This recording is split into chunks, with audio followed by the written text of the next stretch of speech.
दोस्तों नमस्कार, मैं अखिलेश गुरु एक बार फिर आपका स्वागत करता हूं। दोस्तों मैं होशंगाबाद से जबलपुर जा रहा हूं और रास्ते में नरसिंहपुर से 5-6 किलोमीटर आगे एक डोकर घाट नाम का स्थान है, जहां दूल्हा देव का एक बहुत प्रसिद्ध मंदिर है।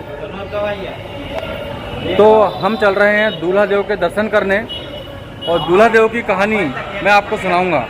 वीडियो अच्छा लगे लाइक शेयर कीजिएगा, चैनल को सब्सक्राइब कर घंटी की बटन दबाएं। तो चलते हैं अब हम दूल्हा देव के दर्शन करने। दादा दूल्हा देव बुंदेलखंड के एक जीवंत चमत्कारी लोक देवता हैं, जिन्हें लाला हरदौल के नाम से भी जाना जाता है। ये जो ओवर ब्रिज आप देख रहे हैं, ये कुछ समय पहले ही बना है।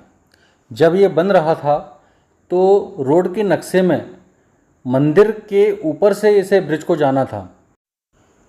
बाबा की मूर्ति को बाजू में स्थापित करना चाहा और यहाँ से जब खुदाई शुरू की तो जेसीबी यहाँ आकर ख़राब हो जाती थी।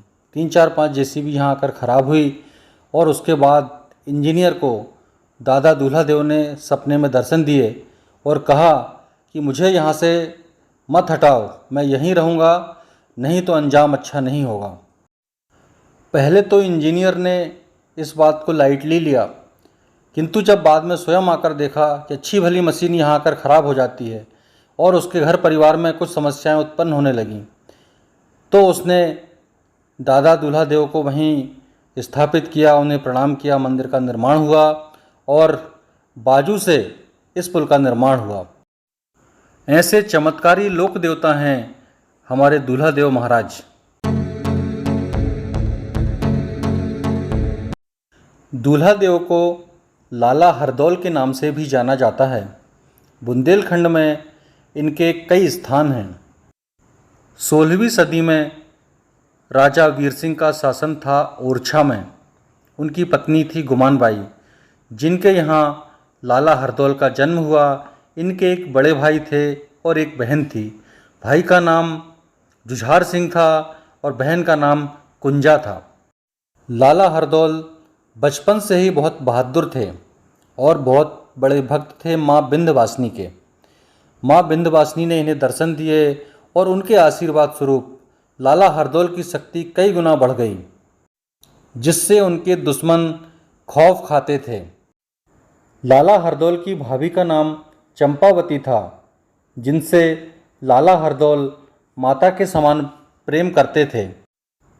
किंतु देवर भाभी का ये प्यार कुछ लोगों को रास नहीं आया और उन्होंने जुझार सिंह के कान भरना शुरू कर दिए। राजा जुझार सिंह लोगों की बातों में आ गए। उन्होंने चंपावती के हाथों लाला हरदौल को जहर खिलवा दिया।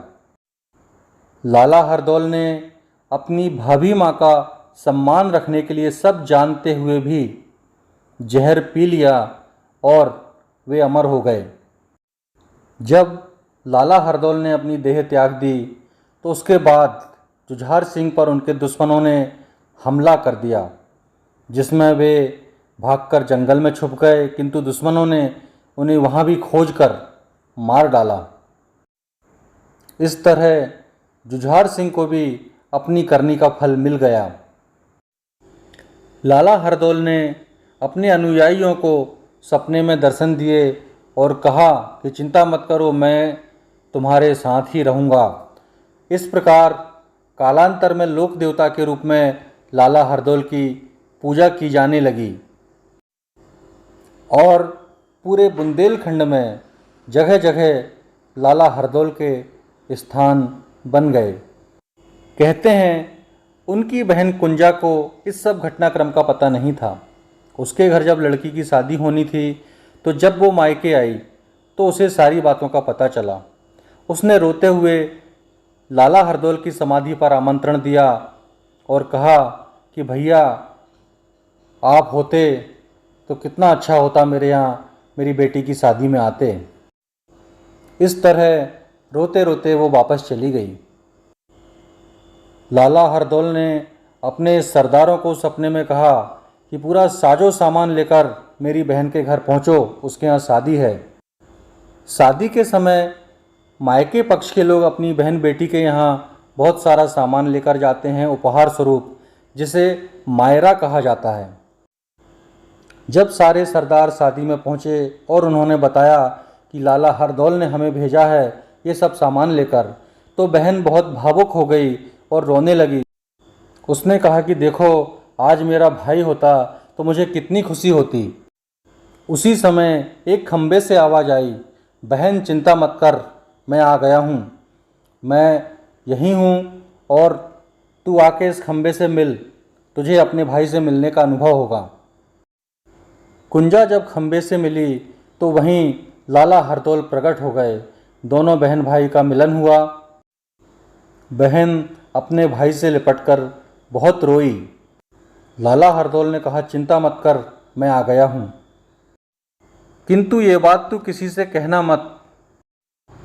शादी में जब पंगत पड़ रही थी तो सबने देखा कि पत्तल परसा गई, पत्तल पर भोजन परसाने लगा, किंतु कोई दिखाई नहीं दे रहा है।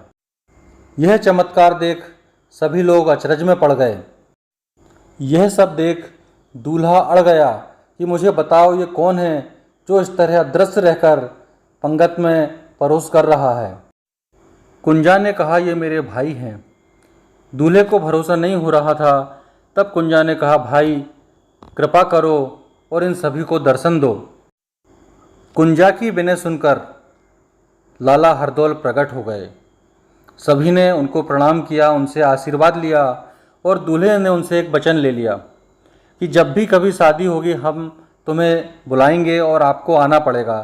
तब से दूल्हा देव के रूप में लाला हरदौल की पूजा की जाने लगी। आज भी ऐसी मान्यता है कि जब जब शादी में लाला हरदौल को, दूल्हा देव को आमंत्रित किया जाता है तो वे अदृश्य रूप से शादी में उपस्थित होते हैं और वर वधू को आशीर्वाद प्रदान करते हैं। तो दोस्तों, मैंने आपको लाला हरदौल की कथा सुनाई कि किस तरह उन्हें दूल्हा देव के रूप में पूजा जाने लगा। आपको लाला हरदौल का, दूल्हा देव का कौन सा चमत्कार सबसे अच्छा लगा, कमेंट करके बताइएगा।